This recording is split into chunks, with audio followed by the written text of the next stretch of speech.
अखिलेश उर्फ अख्खी मुळातच एक माथे फिरू माणूस, किमान त्यांचे मित्र तरी हेच म्हणायचे.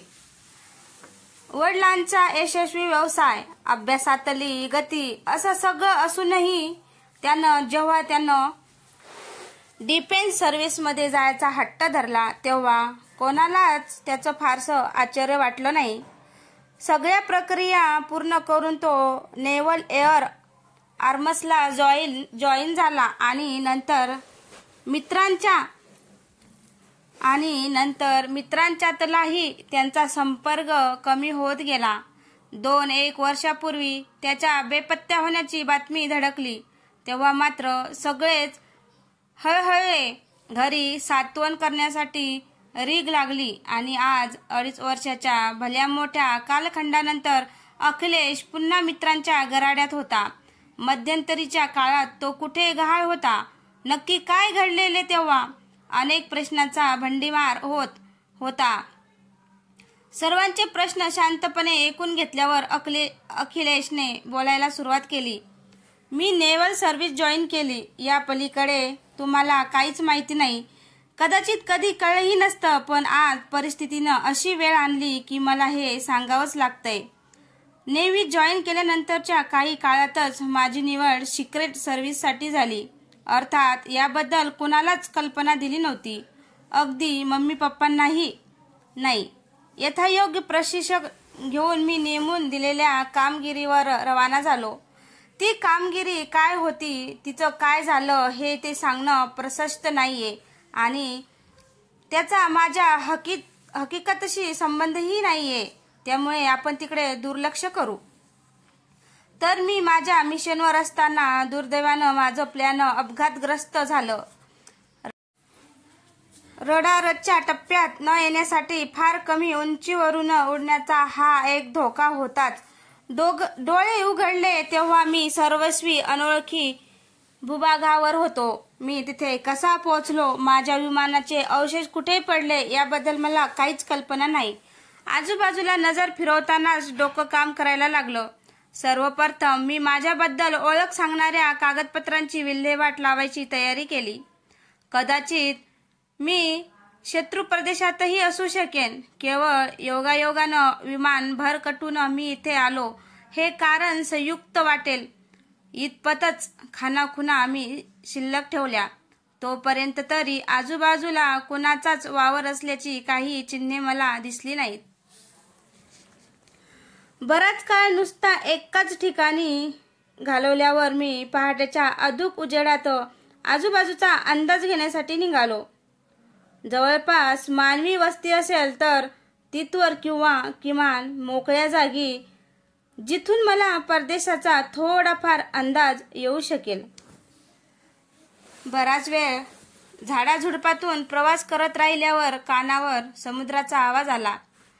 थोडक्यात मी कुठल्या तरी समुद्रकाठच्या ठिकाणावर होतो.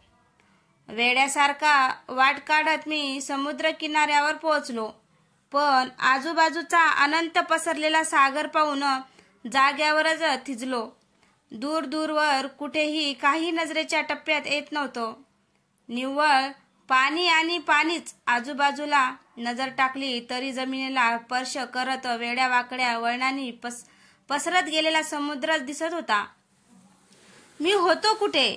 एखाद्या बेटावर. पण माझ्या प्रवासाच्या वाटेत असं एकही बेट असल्याचं मला आठवेना. मग मी खरंच आकाशात भरकटलेलो?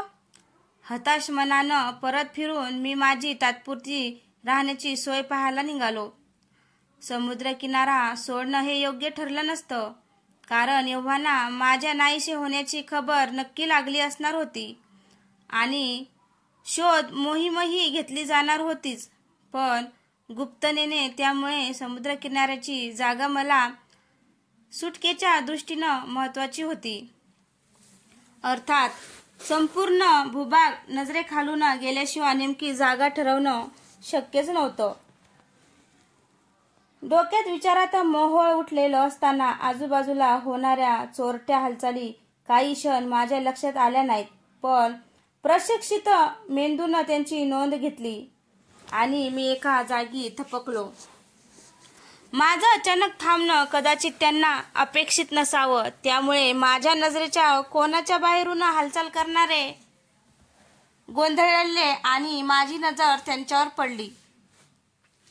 काळा कुट्ट रंग, अंगावर लज्जा रक्षणापुरतं कुठल्या तरी प्राण्याचं कातर गुंडाळलेलं, हातात चमकत असलेले धारदार पात, मनाला धडकी भरवणारं ध्यान होतं ते. शरीर मिळालेल्या प्रशिक्षणाला जागत संरक्षणाच्या तयारीला लागलं. नकळत सगळे स्नायू सैल पडायला लागले. डोळे त्याच्या हालचालीचा वेध घ्यायला लागले. पण हा खेळ काही सेकंदच नंतर ज्या वेगात त्याच्या आजूबाजूला तसेच अनेक जण दिसायला लागले, तेव्हा प्रतिकार सोडून पळण्यासाठी नजर भिरभिरायला लागली. ते अशक्य होतं. एव्हाना किनाऱ्याच्या बाजूनं सगळीकडेच ते जमले होते. डावी उजवीकडे असलेला मोकळा किनारा आणि पाठीमागे असलेला समुद्र. माझ्या सगळ्या दिशा बंद झाल्या जमा होत्या.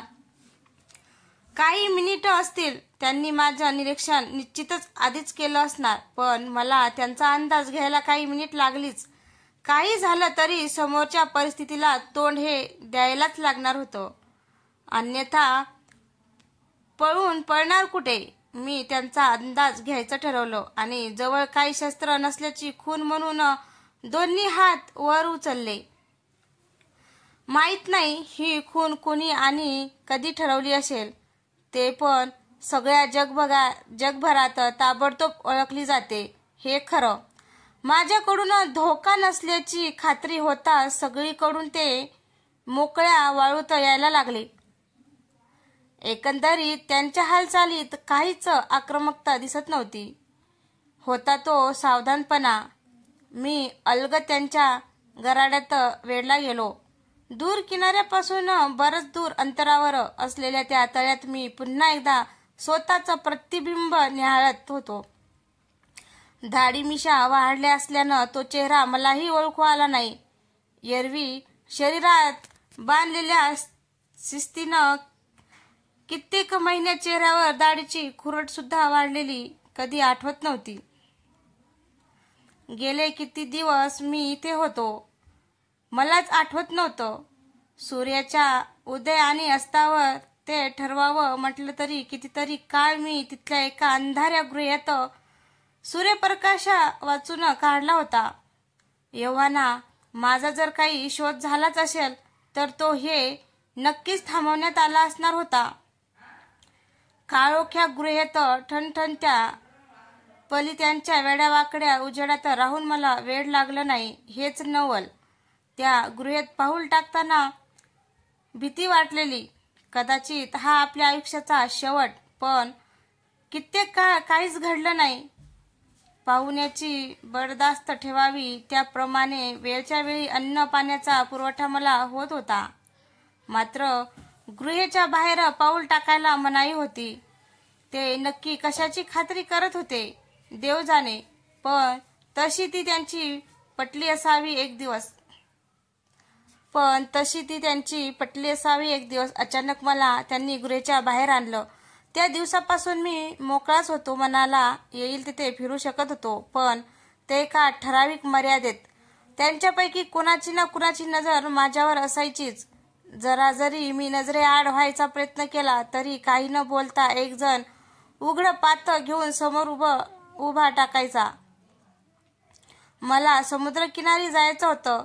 सुटकेचे प्रयत्न करायचे होते. कित्येकदा समोर येणाऱ्यांच्या हातातलं शस्त्र हिसकावून तिथून पळावं असा विचार मनात येत होता. तो किती धोकादायक होता हे मला अजून कळायचं होतं. सुरुवातीच्या दिवसांच्या काळात मी त्यांच्यात वावरताना एक गोष्ट माझ्या लक्षात आली. यातला एकही जण माझ्याशीच नव्हे तर आपापसातही काही बोलत नव्हता. एक अक्षरही नाही. कदाचित माझ्यासमोर बोलत नसतील असं वाटलेलं, पण कधीच त्यांना मी एकमेकांशी बोलताना पाहिलं नाही. साध्या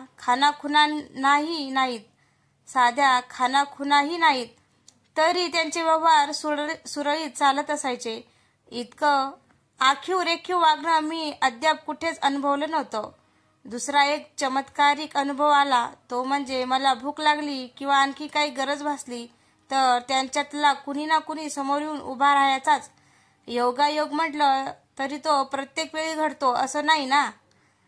कित्येकदा असं वाटायचं की चेहऱ्यावरच्या सूक्ष्म खाणाखुणा त्यांनी ठरवल्या असतील, पण त्यांचे चेहरे कायम निर्विकार, एक सुरुकुतीही हलणार नाही. मग यांचे संवाद व्हायचे तरी कुठल्या पातळीवर?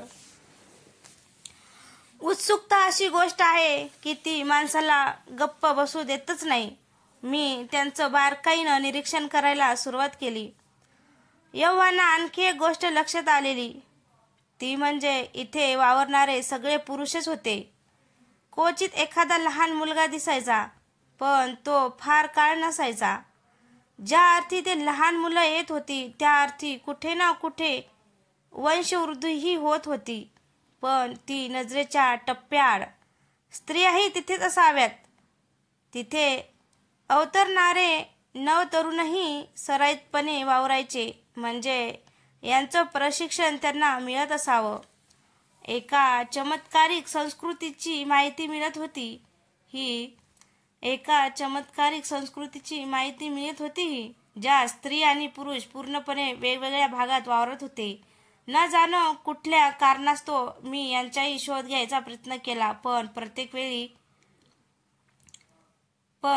वेळी मी त्या प्रदेशाची मर्यादा ओलांडायच्या आत्यांच्या राखणदार समोर उभा राहायचा. नंतर तर प्रकरण आणखी अवघड झालं. मी नुसतं ठरवलं की आज आपण यांच्या रयासाचा छडा लावायचा, की दिवस दिवस त्यांचा एखादा माणूस माझ्या अवतीभोवती राहायचा. हे लोक माइंड रीडर होते. याचं कारणानं त्यांना एकमेकांशी संवाद साधायला बाह्य खुणांची गरज भासत नव्हती आणि त्यांच्यातला माझा वावर वाढल्यानं माझं मनही ते पटकन वाचायला लागले होते. अर्थात हा सगळा वन वे ट्रॅफिक होता. ते माझ्या मनातला ओळखू शकत होते, पण मला मात्र काही केल्या त्यांचा अंदाज यायचाच नाही. हळूहळू माझे प्रयत्न कमी व्हायला लागले. एक दिवस घटनाच अशी घडली की मला त्या भागातल्या रहस्याचा शोध घेणं गरजेचं होऊन बसलं. संध्याकाळ उलटून गेली तरी चालूच होतो. पौर्णिमेच्या आधीचा काळ असावा तो. रात्रीच्या चंद्रप्रकाशात त्यांची धावपळ नजरेत भरत होतो. एरवी इतक्या मोठ्या संख्येनं रात्रीच्या वेळी मी त्यांना बाहेर पाहिलं नव्हतं. आजूबाजूच्या गृहामध्ये ते आश्रयाला जायचे. नाही म्हणायला काही जण पहारा द्यावा तसे इकडे तिकडे वावरत असायचे, पण ते नेमकेच आज मात्र रात्र उलटून गेली तरी एकही जण गृहेकडे वळला नाही. उलट मोकळ्या जंगलातल्या झाडाझुडपावर नजर ठेवून राहिले होते. दिसताना ते पांगलेले दिसत असले तरी क्षणात एकत्र येतील याची मला चांगलीच कल्पना होती. या सगळ्या गडबडीत मला आता पिटाळायला ते विसरलेले की पुढे जे होईल ते मी पाहावं म्हणून मला मोकळ्यावर राहू दिलं, हे मला कळत नव्हतं. मध्यरात्र उलटून गेल्यावर ते घडलं. समोरच्या गर्द झाडीतून राक्षसी वाटतील अशा शरीराचे कित्येक जण आपली भली थोरली शस्त्र पाजरत सरसावले. त्यांची संख्या आणि आकारमान पाहता इथल्या लोकांचं फार मोठ्या प्रमाणावर शिरखाण होणार हे नक्की होतं. समोरची टोळी झाडी पार करून मोकळ्यावर आली तरी काहीच हालचाल जाणवली नाही. मगापासून वावरणारे इथले रहिवासी आता कुठेतरी गायब झालेले. मला माझी सुरक्षितताही तितकीच महत्वाची होती. मी समोर दिसेल त्या डोंगराच्या खबदाडीत शरीर घुसवून समोरच्या हालचाली निरखायला लागलो आणि काहीतरी अविश्वसनीय घडायला लागले. समोरच्या त्या महाकाय टोळीवर मागच्या बाजूनं प्रचंड हल्ला झाला. इतका वेगवान की त्यांना कळेस्तोवर काही डझन कापल्या गेले होते. मगापासून गायब झालेली मंडळी आता नजरेच्या टप्प्यात यायला लागली. सगळं शिस्तबद्ध आणि असणारच होतं. ते तसं त्यांचा नक्कीच एकमेकांशी संपर्क असणार होता. कितीही झालं तरी ताकद ही ताकदच असते. काही काळ गडबडलेले हल्लेखोर आता पुन्हा आक्रमक बनत होते, पण इथेच काहीतरी चुकताना जाणवत होतं. हल्लेखोर टोळीत वेगाने शिरल्याचा खात्मा होणार ही शक्यता गृहीत होती, पण समोर काही वेगळंच दिसत होतं. समोर दिसणारे ते महाकाय आकार अचानक वर्मी घाव बसून कोसळायला लागलेले. हा काही गनिमी काव्याचा भाग असावा, पण त्यासाठी तशी शस्त्रतयारी हवी आणि चालता चालता अचानक मान धडा वेगळी करणार शस्त्र असं नकळत कसं वापरता येणार. काही मिनिटात चित्र पालटलं. हल्लेखोर बचावाच्या प्रयत्नात दिसायला लागले. समोर दिसत असल्यावरही शस्त्र चालवायला कचरायला लागले. शक्य तितके एकमेकांच्या जवळ सरकायला लागले, पण इतकं सगळं करूनही हे चमत्कारिक शिरकाण थांबत नव्हतंच. उलट त्यांच्या आजूबाजूलाच काही आकार वावरत असल्याचा भास व्हायला लागला. इतका वेळ स्वतःच्या सुरक्षिततेच्या काळजीनं लपून बसलेला मी, पण समोरच्या एकतर्फी युद्धाचं रहस्य मला गप्प बसू देईना. मी शक्य तितक्या सावधपणे समोर सरकायला सुरुवात केली. यव्वाना भीतीनं गोठलेले हल्लेखोर किंकाळ्या मारत पळायचा प्रयत्न करायला लागलेले. मी आणखी थोडा सरकलो आणि मला पहिल्यांदाच त्यांच्या घाबरण्याचं कारण लक्षात आलं. घाबरून इतस्त झालेल्यापैकी एक जण माझ्यासमोर अगदी हातांच्या अंतरावर आला. मला पाहून हल्ला करण्याऐवजी त्याच्या नजरेत दाटलेली भीती मला त्या चंद्रप्रकाशात स्पष्ट दिसली होती. तेवढ्यात त्या परदेशाचे मालक असलेल्यापैकी एक जण त्यांच्यासमोर येऊन टेपलाच. याचं मला आश्चर्य वाटायचं, कारण त्यांच्या मनोवाचनाचा मला अनुभव होताच, मात्र नंतरचा प्रकार माझ्या कल्पनेपलीकडला होता. गडबडलेल्या त्या हल्लेखोरानं हातातल्या शस्त्रानं समोरच्या व्यक्तीवर आघात केला, पण तो हवेतून फिरल्यासारखा झाला. या उलट त्यांच्या मागच्या बाजूनं मात्र लखलखत्या पात्यानं त्यांचा वेध घेतला.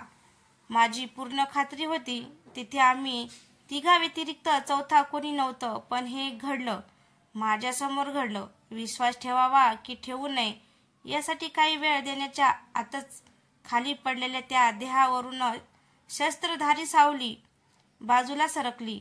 होय, सावलीच. चंद्रप्रकाशात स्वच्छ दिसत असताना मी हे पाहिलं होतं. समोरच्या व्यक्तीची सावली सशस्त्र होती. या उलट त्यांच्याकडे काहीच शस्त्र नव्हतं. काही क्षण माझ्याकडे पाहून तो पुन्हा परतला. यावेळी मी निरखून पाहिलं. आकाशात चंद्र असतानाही त्यांची सावली पडत नव्हती. झपाझप चालत तो समोरच्या झाडांच्या सावल्यात नाहीसा झाला. काही तासांचा खेळ एकही हल्लेखोर परत गेला नसावा. डोळ्यातली झोप केव्हाच उडून गेलेली. सकाळच्या सूर्यप्रकाशात मी त्यांना हल्लेखोरांची प्रेत ओढून नेताना पाहत होतो. दृश्य साधंच असलं तरी त्यात एक विसंगती होती. एकाचीही सावली जमिनीवर पडलेली नव्हती. तो दिवस उलटला. पुन्हा तिथले व्यवहार नेहमीप्रमाणे चालू झाले. दुसऱ्या दिवसापासून मात्र त्यांच्या सावल्या पुन्हा पूर्ववत दिसायला लागल्या. विचार करून करून डोक्याचा भुगा होत होता, पण उत्तर सापडत नव्हतं. साधा व्यावहारिक नियम प्रकाशाला अडथळा आला की सावली पडते, पण ती केवळ एक प्रतिमा असते. तिच्यात जडत्व कसं येणार? तिच्या हालचाली तिच्या उगमापेक्षा वेगळ्या कशा होणार? हा काही चमत्कार होता की जादूटोण्याचा काही प्रकार? काही गूढ असेलच तर ते त्या डोंगरापलीकडे, पण तिथे जाणार कसं? 2 दिवस मी फक्त आणि फक्त हाच विचार करत घालवले. शेवटी मनाचा निर्धार केला, या मागचं गूढ शोधून काढायचं. पण कसं? जे लोक माझं मन स्वच्छ वाचू शकतात त्यांना चकून मी डोंगराच्या पायथ्याशी पोचू शकत नव्हतो. छे, याला काहीतरी मार्ग असलाच पाहिजे. मी मनाच्या कानाकोपऱ्यातल्या ज्ञानाला चाचपडायला सुरुवात केली आणि एक शक्यता जाणवली. लाय डिटेक्टर रेस्टॅल लाय डिटेक्टर टेस्टला चकवण्यासाठीच एक खास ट्रेनिंग आम्हाला दिलं गेलेलं. कदाचित त्याचा वापर व्हावा. वेळ न दवडता मी आजूबाजूला शोध घ्यायला सुरुवात केली आणि काही क्षणातच हवी ती वस्तू मिळाली. तो एक अणुकुचीदार खडा होता, गारगोटीचा. हे सगळं मनात चालू असताना काही निरर्थक वाक्य मनात आणत होतो. काही जुन्या आठवत असलेल्या गाण्यांच्या ओळी, लहानपणीची बडबड गीते. उद्देश हाच होता की मनाच्या आतल्या बाजूला चाललेले विचार स्पष्टपणे बाह्य मनात येऊ नयेत. नकळत खाली वाकून मी तो खडा उचलून 2 बोटांच्या बेचक्यात आडवा ठेवला आणि मूठ घट्ट आवळली. वेदनेची एकत्र कळ मस्तकात गेली. ती सहन करत मी मला भूक लागल्याचा विचार मनात आणला. यावेळी मूठ आणखी जोरात आवळली. माझा अंदाज बरोबर निघाला. कोणीच माझ्या समोर आलं नाही. आज माझ्या मनाचं वाचन त्यांना शक्य होत नव्हतं, कारण वेदना ही बाह्य मनातल्या सगळ्या गोष्टींना भारी पाडते. आता मला फक्त संधी शोधायची होती. ती लवकरच मिळाली. त्या संध्याकाळी वारा जरा जास्तच वेगानं वाहत असल्यानं सगळ्यांनीच लवकरच आपल्या गृहीत आश्रय घेतलेला. तीच संधी साधून मी माझ्या तपास कार्यावर निघालो. वेळ मिळेल तेव्हा घासून अणुकुचीदार केलेले लाकडाचे 2 तुकडे माझ्या कोपरांना बांधले होते. माझ्या प्रत्येक हालचालीनं ते हाताला टोचत राहणार होते. या वेदनाच माझं कवच म्हणून काम करणार होत्या. लपत छपत मी तो डोंगर चढायला सुरुवात केली. पलीकडे नक्की काय असेल याचा अंदाज न घेताच पलीकडे कदाचित त्यांची दुसरी वस्ती असू शकत होती किंवा आणखी काही भयंकर. पण माझा निर्धार पक्का होता. धडपडत हातापायांना खरचडत मी एकदाचा डोंगर माथा गाठला आणि समोर दिसणारं दृष्ट बघून चकित व्हायची वेळ आली. अत्यंत व्यवस्थित कातलेल्या दगडांचं ते बांधकाम होतं. साधारण आपल्या देवळासारखंच. फरक फक्त इतकाच होता की देवळाच्या घुमट्याच्या जागी काही ठराविक कोनात असलेले पण उघडं छत होतं. या गृहामध्ये राहणाऱ्या माणसाकडून या असल्या बांधकामाची अपेक्षा करणं शक्य नव्हतं. मग ते नेमकं कुणी बांधलं असेल की काही पुरातन अवशेष होते ते? अत्यंत सावधपणे मी एक फेरी त्या बांधकामाभोवती मारली. मगा दुरून दिसताना न जाणवलेले वेगळेपण म्हणजे ते पंचकोनी आकारात बनवलेले होतं. पंचकोन आपल्या शास्त्रात त्यांचा सृष्ट आणि दृष्ट दोन्हीसाठी उपयोग होतो असं कधीतरी वाचलेलं होतं. हे नक्की काय असावं? आत शिरण्याचा मोह आवरून मी पुन्हा परत फिरलो. अन्यथा मी न दिसल्यानं काहीतरी गोंधळ होण्याची शक्यता होतीच. गेल्या काही दिवसात एक गोष्ट मी हेरलेली. काही ठराविक दिवसांनी 4 ते 5 जणांना एक गट त्या डोंगरावर जायचा. मी पुढचा प्लॅन ठरवला. त्या दिवशी सकाळपासूनच मी गृहाबाहेर पडलो नाही. मनात आजारी असल्याची भावना प्रयत्नपूर्वक जागवली. परिणामी माझ्याकडे कुणीच लक्ष देणार नव्हतं. त्यांच्या लेखी मला किंमत काहीच नव्हती. फक्त ते मला मारू इच्छित नसावेत किंवा त्यांना तशी गरज भासली नसावी. बाकी मी मदतीची अपेक्षा करेपर्यंत कुणीच माझ्याकडे फिरकणार नव्हतं. रात्र पडताच मी त्या डोंगरावर चढाई करून लपण्यायोग्य जागा शोधलेली आणि शांतपणे त्यांच्या येण्याची वाट पाहत बसलो. अपेक्षेप्रमाणे ते आले. निर्धास्तपणे मी आजूबाजूला असल्याचा त्यांना अंदाजही आला नाही. एकामागोमाग एक असे ते 5ही जण त्या पंचकोनी रचनेत शिरले आणि मी माझी लपण्याची जागा सोडली. अंत्यतिक सावधपणे मी त्या रचनेत प्रवेश केला. आता मात्र वेळ लागायचं बाकी राहिलं. बाहेरून दगडाच्या असलेल्या त्या रचनेत आत मध्यभागी पंचकोनीच आकाराचं पण काही खास चमकत्या भिंतीची एक बुटकी रचना होती. मी नेमक्या वेळी तिथे आलो होतो.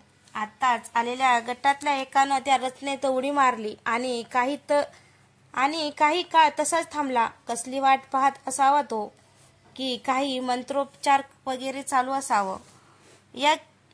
ही शंकेचं निरसन लगेच झालं. अर्धवट उघड्या छतातल्या एका झरोक्यातून सूर्यकिरण आत झेपावले आणि पाहता पाहता तो पंचकोन झळाळून उठला. मी स्तंभित होऊन पाहत राहिलो. ठराविक काळ सूर्यकिरण त्या पंचकोनावर स्थिरावली आणि पुन्हा एकदा सूर्याच्या आड छताचं बांधकाम आलं. त्याच क्षणी तो त्या रचनेतून उडी मारून बाहेर पडला. हा प्रकार थोड्याफार फरकानं आणखी 4 वेळा घडला आणि मी हळूच पुन्हा माझ्या लपण्याच्या ठिकाणी आलो. आत गेलेले ते 5 जण केव्हाही बाहेर येण्याची शक्यता होती. फार वाट पाहावी लागली नाही. ते बाहेर आले आणि इकडे तिकडे पाहत सरळ चालायला लागले. पाहणाऱ्याला त्यांच्यातला फरक नक्कीच जाणवला नसता, पण मला नेमकं काय पाहायचं ते ठाऊक होतं. 5ही जणांच्या सावल्या पडत नव्हत्या. मी जे शोधत होतो ते इथंच होतं. क्षणार्धात मनात विचार चमकून गेले. हे असलं कल्पनातीत असा कॅमोफ्लॅज जर आपल्याकडे असेल तर? एखाद्या विचारानं डोक्यात थैमान घातलं की माणूस सगळा सारासार विचार विसरतो. एकतर हा प्रकार का घडत होता यामागचं कारण मला माहीत नव्हतं. समजा ते कळलंही असतं तरीही इतकी मोठी दगडी वास्तू मी सोबत नेऊ शकलो नसतो. शेवटचा पर्याय एकच उरलेला. मी स्वतःवर हा प्रयोग करून पाहणं आणि शक्य होईल तसं इथून सटकणं. एकदा देशातल्या तज्ज्ञ लोकांना हा प्रकार दाखवता आला तर यामागची कारण मीमांसा ते सहज शोधतील. अगदीच नाही तर सरळ या बेटावर हल्ला करून ती वास्तू तरी ताब्यात घेतील. विचार 4 दिशेने भरकटत असताना मी त्या चमकत्या कुंडाच्या भिंतीजवळ पोचलो सुद्धा. मागचा पुढचा विचार न करता मी सरळ त्यात उडी मारली.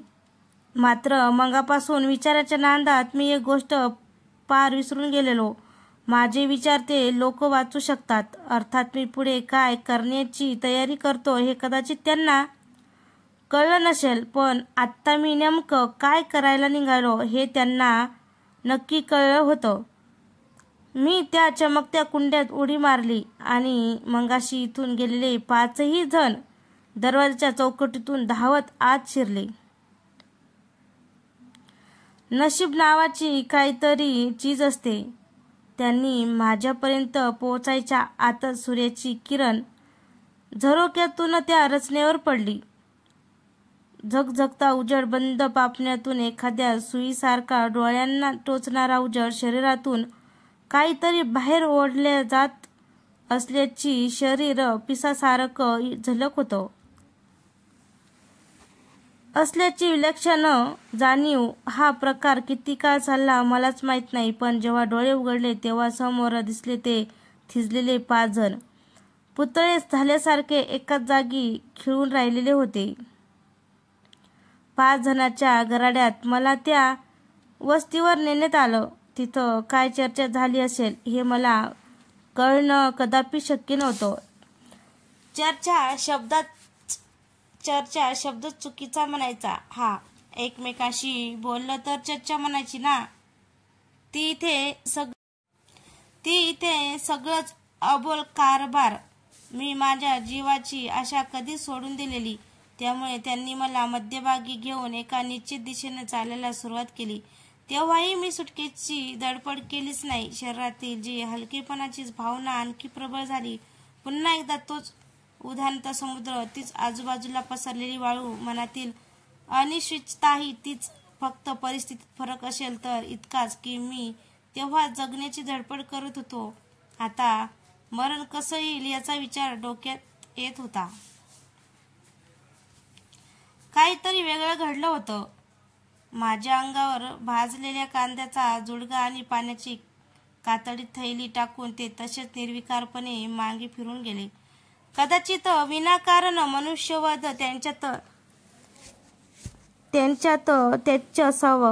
तुच्छ असावं. थोडक्यात मी इथे धडपड करून सुटावं किंवा मरावं अशा स्थितीत टाकणं त्यांना योग्य वाटलं असेल. शरीरातला हलकेपण अजूनही जाणवत होता. सकाळच्या चढत्या उन्हात माझी सावली जमिनीवर चटके खात माझी नक्कल करत होती. थोडक्यात मी काहीच बोलू शकलो नव्हतो. तर आता इथून सुटका हे एकमेव लक्ष्य माझ्यासमोर राहिलेलं होतं. आजूबाजूला पडलेल्या झाडांची वाळके अवशेष आणि हात ठेचकाळत रक्ताळत ओरबाडून काढलेल्या साली यांच्या सहाय्यानं काम चलाऊ तराफा बनवायलाही मला 4 दिवस लागले. अर्थात त्यांच्यावर माझी शिस्त फारशी नव्हतीच, पण एक प्रयत्न म्हणून उरलेली थोडीशी कंद आणि तुटपुंजा पाण्याचा साठा घेऊन मी तराफा समुद्रात लोटला. जोवर शक्य होत तोवर प्रयत्न करत या बेटापासून दूर जाणं ही एकमेव इच्छा राहिलेली होती. वाऱ्या वादळाला तोंड देता देता दिशाहीन अवस्थेत कुठेतरी भटकण्याचा कितवा दिवस होता कोण जाणे. कित्येकदा या समुद्रात उडी मारून आयुष्य संपवायची इच्छा झालेली खरी, पण सावरलं स्वतःला.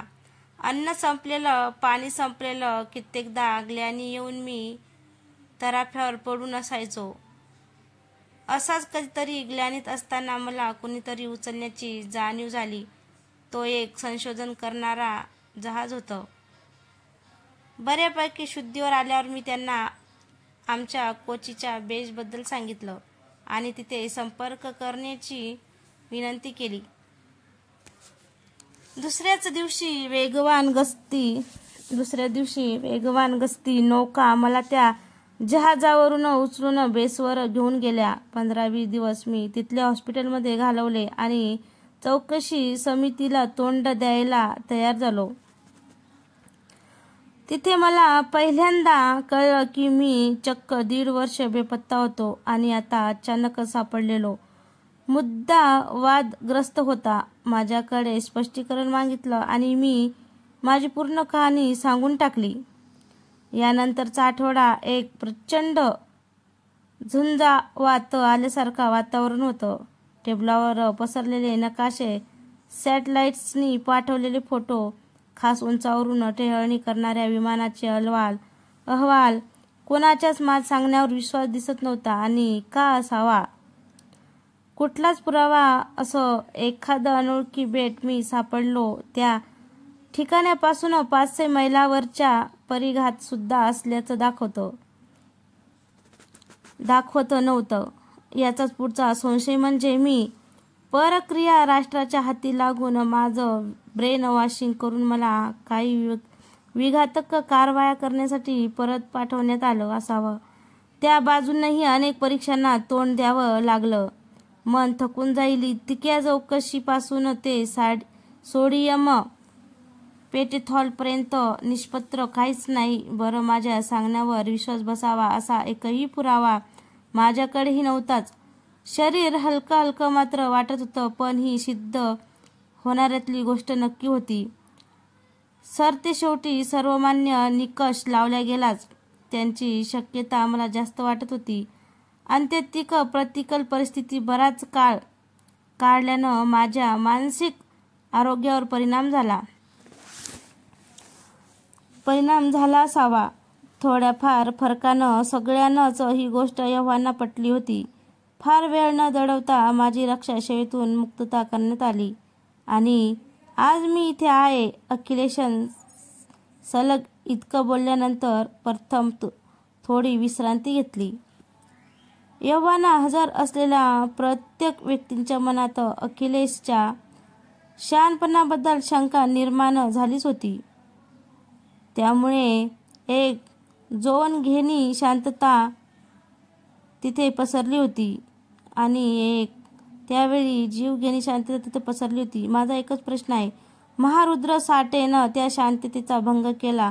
जर तुला खरंच काही परिणाम देता येत नसेल तर कुणी तुझ्या हकीकतवीर विश्वास ठेवावा तरी का? आणि केवळ ही कल्पित कथा केवळ ही कल्पित कथा ऐकवण्यासाठी तू आम्हाला इथे का बोलावून घ्यावेसे? थोडासा कठोर वाटला असला तरी उपस्थित सगळ्यांच्या मनातला प्रश्न साठेन विचारलेला होता. तुझं म्हणणं खरं आहे रुद्रा, पण गेले कित्येक महिने मी या सगळ्यांचा अर्थ लावण्याचा प्रयत्न करत होतो आणि केवळ ज्या शक्यता माझ्या हातात लागल्या त्यांचा खरेपणा पडताळून पाहण्याचा प्रयत्न करण्यासाठी मी तुम्हाला इथे बोलावले. अख्खीनं उत्तर दिलं. म्हणजे नेमकं काय?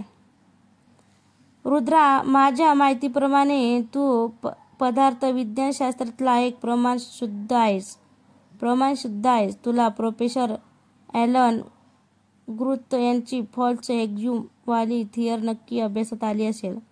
अर्थातच विश्वनिर्मितीच्या काळात जो महास्फोट झाला होता, विश्व प्रसरण पावत गेलं आणि त्यातून आजच्या विश्वाचा जन्म झाला. पण त्याच वेळी आणखी एक घटना घडत गेली, ती म्हणजे फॉल्स व्हॅक्यूम. अंतराळात जिथे निव्वळ पोकळी आहे त्या पोकळीतून विश्व प्रसरण पावत असताना दोन घटकांच्या मध्ये तयार झालेली पोकळीतली पोकळी म्हणून तिला फॉल्स व्हॅक्यूम म्हणतात. प्रोफेसर ॲलन यांच्या शोधात असं निष्पन्न झालंय की या प्रत्येक पोकळीत एक विश्व तयार होतं गेलं जे त्यांच्या सर्वात जवळच्या विश्वाशी साधर्म्य असलेले आहे. केवळ अपघातानेच अशा विश्वातल्या घटनांचा संपर्क नेहमीच्या जगाशी येतो. यू मीन अख्खी करेक्ट. माझं प्लॅन नष्ट झालं तेव्हा इजेक्टिंग मेकॅनिझम नक्की काम केलं असणार, पण ते नेमकं कुठल्या क्षणी आपण नाही सांगू शकत. कदाचित असंही घडलं असेल की प्लॅनच्या सपोर्टचा आणि इंजेक्शन मेकॅनिझमच्या रॉकेटचा दणका मला कदाचित कुठे भरल्या पोकळीत घेऊन गेला असेल. शक्यता नाकारता येत नाही, पण हे तू तुझ्या बचावात सांगू शकत होतास. नाही, एकतर मला त्यावेळी याबद्दल किंचितही माहिती नव्हती आणि समांतर विश्वकल्पना आजही फारशी कोणी मनावर घेत नाही. माझा बचाव या मुद्द्यावर अशक्य होता. चल, एक वेळ हे मान्य करू की तू कुठल्या तरी भलत्याच विश्वासात गेलास, पण त्याचा तुझ्या काहींशी काय संबंध? ती कशी सिद्ध करता येणार तुला? मगापासून संवाद काळजीपूर्वक ऐकणाऱ्या जयंतांना प्रश्न केला. आघाडीचा पत्रकार म्हणून त्यांची आज ख्याती होती. नक्कीच जया, तुझा प्रश्नही योग्यच आहे. मला सुद्धा या प्रश्नानं बरंच छळलं, पण नंतर मी जे अनुभवत आलो त्यावरून मला स्वतःला ते भास नसल्याची खात्री पटत गेली. अख्खीनं त्यांचंही समाधान केलं आणि पुढे बोलायला सुरुवात केली. जसं मी आत्ताच सांगितलं, ती बरेच महिने या विचित्र अनुभवाचा अर्थ शोधण्यात घालवलेले. त्या वेळात मला स्वतःलाच माझ्यातले बदल जाणवायला सुरुवात झाली. मी आधीही सांगितलंच की मला माझं शरीर हलकं होत असल्याची भावना सतत जाणवत होती. सर्व्हिसमधून बाहेर पडल्यावर मी याच शोधात गुंतत गेलो आणि हळूहळू माझ्या लक्षात एक गोष्ट येत गेली. माझ्यातली हलकेपणाची भावना जसजशी वाढत गेली तसतशी माझ्या सावलीतली घनता वाढत जात होती. हे मला जाणवायचं कारण म्हणजे सर्वसाधारणपणे आपली सावली पडते, तिच्यात प्रकाशाचा अभाव असतो, पण तरीही आपण सावलीतली वस्तू स्पष्ट पाहू शकतो. माझ्या सावलीबाबत ही गोष्ट कठीण होत गेली. काही काळानंतर माझ्या सावलीत आलेली कुठलीही वस्तू गर्द काळोखात लपेटून जावी अशी दिसेनाशी व्हायला लागली. दिवसेंदिवस हे प्रमाण वाढतच गेलं. पण सावली म्हणजे प्रकाशाच्या प्रवासाआड आलेल्या एखाद्या वस्तूची भासमान प्रतिमा, बरोबर? मग तिला जडत्व कसं येईल? आणि आलंच तर ती तुझ्यासोबत राहीलच का? अखिलेशचं बोलणं मध्येच तोडत जयंत म्हणाला. सावली म्हणजे भासमान प्रतिमा हे खरं, पण ती द्विमित प्रतिमा असते हे विसरलास जया? जया, ज्या दिवशी माझ्या सावलीला पूर्णपणे जडत्व आलं त्या दिवशी माझी सावली माझ्यासोबत नव्हती. अखिलेशच्या या विधानानं काही मिनिट खळबळ माजवली. अशक्य, सर्वथा अशक्य गोष्ट आहे ही. तुझ्या मते आता तुला सावली नाही. दुर्दैवानं हे खरंय. इतकं बोलून मंगापासून टेबलाच्या पलीकडच्या बाजूला असलेला अखिलेश टेबलापासून दूर झाला. आजूबाजूच्या झगझगीत प्रकाशात अखिलेश उभा होता. सर्वांच्या नजरा जमिनीकडे वळल्या. अखिलेश ज्यांच्या बाजूला उभा होता त्या टेबलाची सुस्पष्ट सावली त्यांच्या पायाजवळ पडली होती. मात्र गायब होती ती अखिलेशची सावली. 2-4 वेगवेगळ्या ठिकाणी जागा बदलून दाखवल्यावरही कुठेच त्यांची सावली पडलेली दिसत नाही. जयंत भराभर हातातल्या पॅडवर काही खरडत होता. अख्खीची परवानगीही न मागता त्यानं मोबाईलच्या कॅमेऱ्यातून फटाफट फोटो काढले. त्याच्यासाठी फार मोठं स्कूप होतं हे. सावली नसलेला माणूस उद्याचे मथले त्यांच्या डोळ्यासमोर नाचत होते. रुद्र मात्र विचारात खोलवर बुडालेला होता. 1 मिनिट, अख्खी हे म्हणजे भौतिक नियमांना आव्हान झालं. कुठल्याही पदार्थाला अडकवून प्रकाश पुढे जाऊ शकत नसला की त्यांची सावलीही पडणारच. पण प्रकाश जर त्या वस्तूत आरपार जात असेल तर सावली पडणार नाही. मान्य, पण याचा अर्थ ही वस्तूही आपल्याला दिसणार नाही. वस्तू दिसते म्हणजे काय? त्या वस्तूवरचा परावर्तित प्रकाश डोळ्यापुढे पोचतो तर तोच आरपार जाणार. असे तर वस्तू इथे म्हणायचं असेल तर आरपार जाणार असेल तर वस्तू इथे म्हणायचं तर तू अदृश्य होणार नाही का? बरोबर रुद्रा, पण या सगळ्यालाही एक उत्तर आहे. होलोग्रामिक इमेज अर्थात निमित्त प्रतिमा. तुला म्हणायचं की तू एक निमित्त प्रतिमा आहेस म्हणजे हा तू नसून तुझी केवळ प्रतिमा आहे. खरंय रुद्रा. त्या क्षणी माझ्यातलं सगळं जडत्व माझ्या सावलीकडे ट्रान्सफर झालं. त्या क्षणी मी केवळ एक भासमान प्रतिमा म्हणूनच वावरतोय हे पहा, असं म्हणून अखिलेशानं हात समोरच्या टेबलावर आपटला. आता टेबलावरचे ग्लास पदार्थ कलंडणार या कल्पनेने सगळे बाजूला सरकले. पण अखिलेशचा हात टेबलातून आरपार निघून गेला. या सगळ्यासाठी नेमकी माझीच निवड का झाली परमेश्वर जाणे. मी पाहिलेलं सगळं खरं होतं हे नक्की. त्या लोकांच्या त्या पंचकोनी यंत्रणेत अशी काहीतरी खासियत होती की ज्या योगे ते स्वतःला एका त्रिमित प्रतिमेत बदलून स्वतःच्या सावलीला घनत्व देणं शक्य झालं होतं. अर्थात त्यांना त्या सावलीवर नियंत्रण करण्यातही यश आलेच होतं.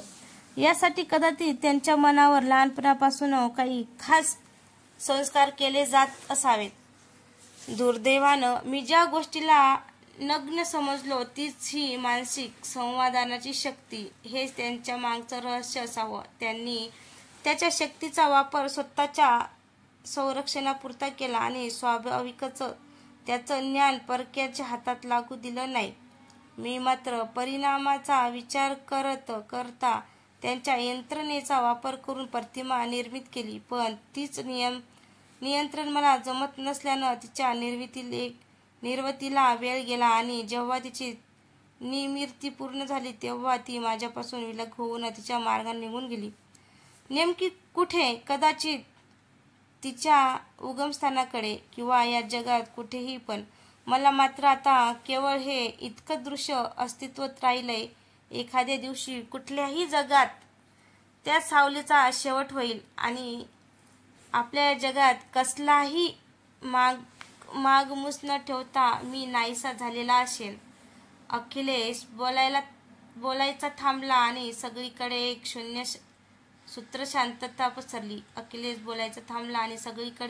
शांतता पसरली. कागद फाडण्याचा एकच आवाज त्या बाजू शांततेचा भंग करत होता. जयंता नोटबुक मधलं एक पान फाडून त्याचे तुकडे करत होती. तर मित्रांनो, तुम्हाला ही स्टोरी कशी वाटली? स्टोरी ऐकल्यास लाईक, कमेंट, शेअर करायला विसरू नका. तसंच आपल्या चॅनलवर कोणी नवीन असेल तर चॅनलला सबस्क्राईब करा. भेटूया पुढच्या व्हिडिओमध्ये. धन्यवाद.